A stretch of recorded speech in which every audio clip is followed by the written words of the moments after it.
ನಿನ್ನ ಕುಮಾರನಿಗೆ ಕೊಡು, ಧರೆಗಿಳಿದು ಬಂದ ಭಗವಂತನ ಸಂಬಂಧ ಬೆಳೆಸು ಎಂಬುದೇ ನನ್ನ ಸಲಹೆ. ಎಲ್ಲ ಹೆಣ್ಣೆ, ಇಲ್ಲಿ ಕಡ್ಡಿ ತುಂಡು ಮಾಡಿದ ಹಾಗೆ ನನ್ನ ಮಾತು. ಓಹೋ. ಇದು ಈಗಲೂ ಸಾರಿ ಹೇಳುತ್ತಿದ್ದೇನೆ. ಆ ಕಳ್ಳ ಹುಡುಗರ ಮನೆಗೆ ನನ್ನ ಮಗಳನ್ನು ಕೊಡಲಾರೆ ಕೊಡಲಾರೆ ಕೊಡಲಾರೆ. ಬಂದ ಹಾಗೆ ಹಿಂದೆ ತಳ್ಳಿದರೆ ರೇಸು, ಇಲ್ಲವಾದರೆ ಚಾರರನ್ನು ಕರೆದು ಹೊರದಟ್ಟಬೇಕಾಗಿತ್ತು. ಎಚ್ಚರಿಕೆ. ಅರಸ, ಅಷ್ಟೊಂದು ಮುಂದುವರಿಯಬೇಡ. ಹೆಣ್ಣಿನ ಮೇಲೆ ಕೈ ಮಾಡುವ ಹೀನ ಕಾರ್ಯಕ್ಕೆ ನೀನು ಇಳಿಯಬೇಡ. ನಿನ್ನ ಮಗಳನ್ನು ಯಾರಿಗಾದರೂ ಕೊಡು, ನನಗೇನು.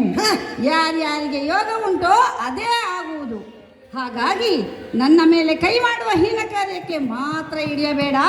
ಬರುವಾಗ ಬಂದಿದ್ದೇನೆ, ಹೋಗುವಾಗ ದಾರಿ ತಿಳಿದೇ ಹೋಗುತ್ತೇನೆ. ಏನು? ಹೋಗು ನಡಿ.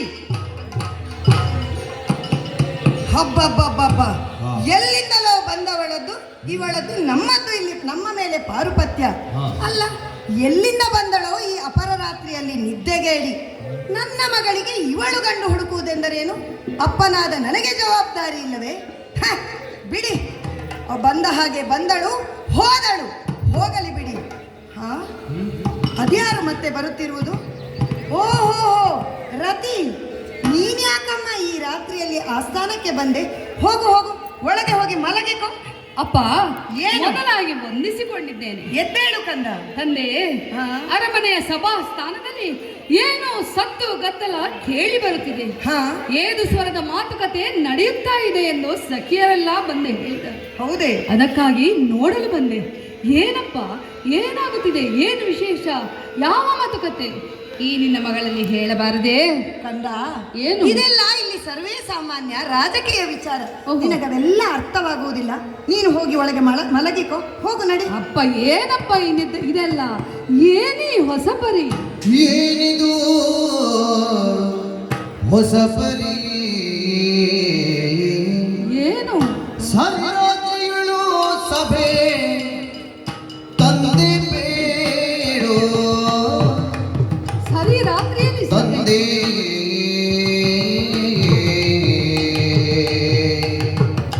ಆ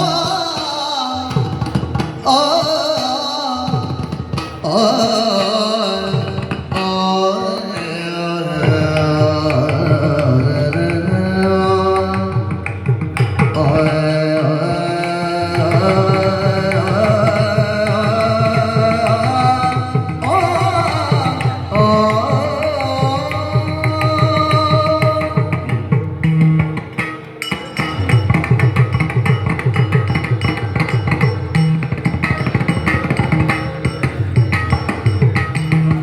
ಏನಿದು ಹೊಸ ಪರಿ?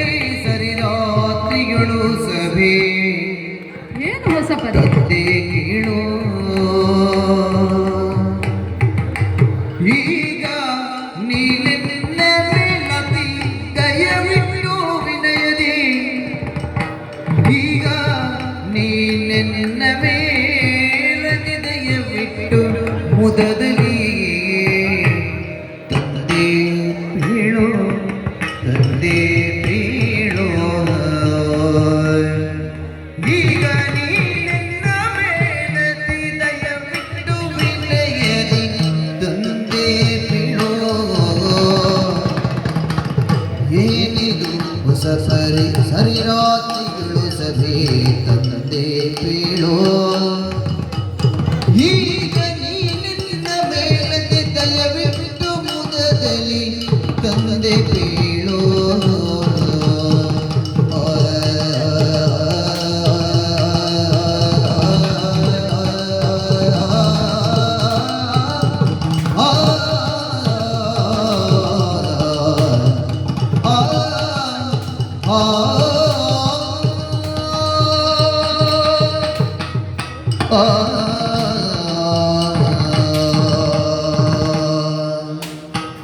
ಅಪ್ಪ, ಮಗಳೇ, ಬೇರೆ ಏನಾದರೂ ಆಗುತ್ತಿದ್ದರೆ ನನಗೆ ಬೇಡ, ಬಿಡಿ. ಆದರೆ ಈ ಸರಿ ರಾತ್ರಿಯಲ್ಲಿ ನಮ್ಮ ಅರಮನೆಯಲ್ಲಿ ನಡೆಯುವಂತಹ ಈ ಸಭೆಯು ನಮ್ಮ ಚರಿತ್ರೆಯಲ್ಲೇ ಹೊಸದು. ಹಾಗಾಗಿ ನಾನು ಕೇಳುತ್ತಾ ಇದ್ದೇನೆ, ತಂದೆ ದಯವಿಟ್ಟು ತಿಳಿಸಿ, ಏನಿದು? ಏನು ನಡೆಯುತ್ತಾ ಇದೆ ಇಲ್ಲಿ? ಮಗಳೇ, ಏನಿದಮ್ಮ? ಎಷ್ಟು ಬೇಡವೆಂದರೂ ನೀನು ಕೇಳುತ್ತಾ ಇಲ್ಲ. ಹೌದಪ್ಪ, ಹೇಳಿ ಬಿಡು. ಸಂಕ್ಷಿಪ್ತವಾಗಿ ಎಲ್ಲ ವಿಚಾರವನ್ನು ಅರುಹುತ್ತೇನೆ. ಯಾರೋ ದ್ರೌಪದಿ ಅಂತೆ ಹ್ಮ್. ಕೃಷ್ಣನ ತಂಗಿಯಂತೆ. ಓಹೋ. ಆ ಗೊಲ್ಲರ ಮನೆಯ ಹುಡುಗನಿಗೆ ಹ್ಮ್. ನನ್ನ ಮಗಳಾದ ನಿನ್ನನ್ನು ಕೊಡಬೇಕೆಂದು ಕೇಳಲು ಬಂದಿದ್ದಾಳೆ. ಹ. ನನ್ನ ಮುದ್ದು ಬಂಗಾರಿ ಕಂದ ನೀನು, ಹ್ಮ್. ನಿನ್ನನ್ನು ಆ ದನ ಕಾಯುವವರ ಮನೆಗೆ ಕೊಡಲಾಗುವುದೇನೆ ಕಂದ. ಹ್ಮ್. ಹಾಗಾಗಿ ಬೇಡ ಎಂದು ಬಿಟ್ಟೆ. ಹ. ಹ.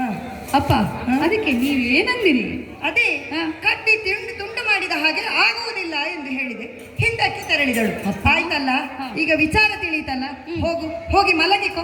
ತಂದೆ, ಹ? ಹಾಗಾದರೆ ಈಗ ಬಂದವಳು ದೃಪದನಂದನೆ. ಹೌದು. ಹಾಗಾದರೆ ಈ ಮದುವೆ ಬಗ್ಗೆ ನನ್ನದೊಂದು ಅಭಿಪ್ರಾಯವಿದೆಯಪ್ಪ. ಮದುವೆಯ ಬಗ್ಗೆ ನಿನ್ನ ಅಭಿಪ್ರಾಯ? ಹೌದಪ್ಪ. ಏನಮ್ಮ ಅದು? ಅಪ್ಪ, ಈಗ ತಾನೇ ಬಂದು ಹೋದಂತ ದೃಪದಜೆ ಹೇಳಿದಂತ ಮಾತುಗಳೆಲ್ಲವೂ ಸತ್ಯವಪ್ಪ. ಅಂದರೆ ಯಾವುದೂ ಸುಳ್ಳಲ್ಲ. ಹೌದೇ? ದ್ವಾರಕಾನಾಥನಾದ ಸಚ್ಚಿದಾನಂದ ಮೂರ್ತಿಯ ಸುಕುಮಾರನಾದ ಧೀರನೂ ಶೂರನೂ ಆಗಿರುವಂತ ಆ ಮಾರನೇ ನಾನು ಮದುವೆ ಆಗಬೇಕಾದಂತ ತಕ್ಕ ವರನಪ್ಪ.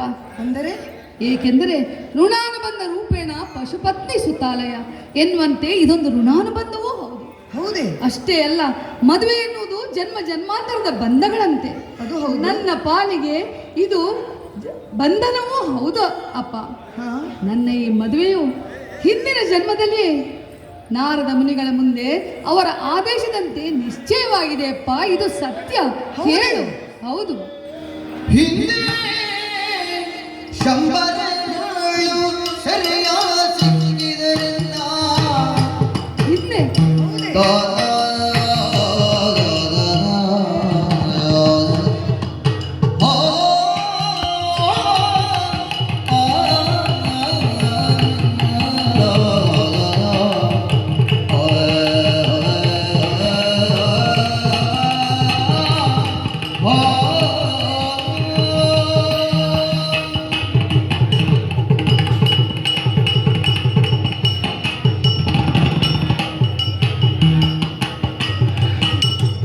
ಹಿಂದೆ ಶಂಬರಗಳು ಸರಿ ಸಿಕ್ಕಿದರೆಲ್ಲ ಸೆರೆ ಸಿಕ್ಕಿಯೇನ? ಅಂದು ಬಿಡಿಸಿದನು ಕೊಂದು ರಕ್ಕಸರಾದ ಬಂದು ನಾರದ ಕಾಮಗಿಂದನು ನೀನವಳಿಂದ ಕಿರಿಯ ಕೀರ್ತಿ ಕುಂದುವುದೆನುದ ನೀನವಳಿಂದ ಕಿರಿಯ ಕೀರ್ತಿ ಕುಂದುವುದೆನುದಾದ ತಾದ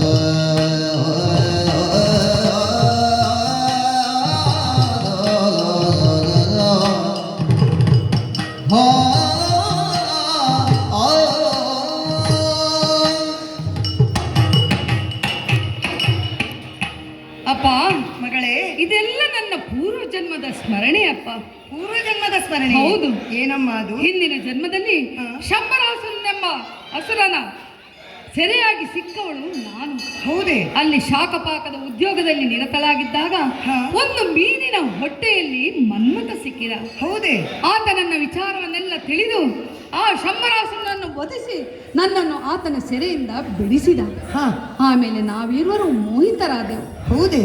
ಇನ್ನೇನು ವೈವಾಹಿಕಣಿಯಾಗಬೇಕೆಂದು ತಿಳಿದಾಗ ದೇವಋಷಿ ನಾರದರು ಬಂದು, ಕಾಮನಿನ್ನು ಎಳೆಯವನು, ಆತನನ್ನು ನೀನು ಮದುವೆಯಾಗಲಾರೆ, ಮದುವೆಯಾಗ ಕೂಡದು ಎಂದು ಹಲವು ವಿಧಿ ನಿಷೇಧಗಳನ್ನು ಹೇಳಿದರು. ಹೌದೇ? ಆ ಬಳಿಕ ಈ ಜನ್ಮದಲ್ಲಿ ನಾನು ನಿನ್ನ ಮಗಳಾಗಿ ಜನಿಸಿದ್ದೇನೆ. ಹಾ. ಕಾಮನು ಹರಿಸುತ್ತನಾದ.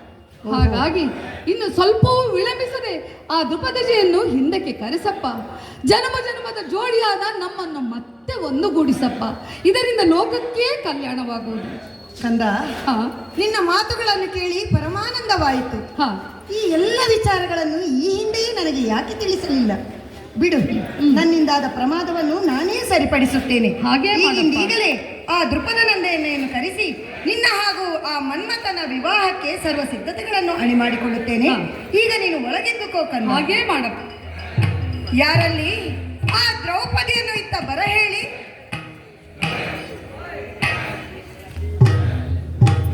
ಅಮ್ಮ ದೃಪದನಂದನೆ, ಮೊದಲಾಗಿ ನನ್ನನ್ನು ಕ್ಷಮಿಸಬೇಕೆಂದು ನಿನ್ನಲ್ಲಿ ಕೇಳಿಕೊಳ್ಳುತ್ತಾ ಇದ್ದೇನೆ ತಾಯಿ. ಅರಸ, ಹಾ. ಕ್ಷಮಿಸುವಂಥದ್ದು ಏನಾಯ್ತು? ಈಗ ನೀನು ಮಾತನಾಡಿದೆ, ನಾನೂ ಮಾತನಾಡಿದ್ದೇನೆ. ಹಾ. ಆದರೆ ಕಾರ್ಯ ಸಾಗಲಿಲ್ಲ ಅಷ್ಟೇ. ಮತ್ತ್ಯಾಕೆ ನನ್ನನ್ನು ಪುನಃ ಕರೆಸಿಕೊಂಡಿದ್ದಿ? ಅಮ್ಮ ದ್ರೌಪದಿ ವಿವಾಹವಾಗಲಿ ಆಗದೆ ತಾಯಿ. ರಾಜ, ಸರಿ ಹೋಯಿತು.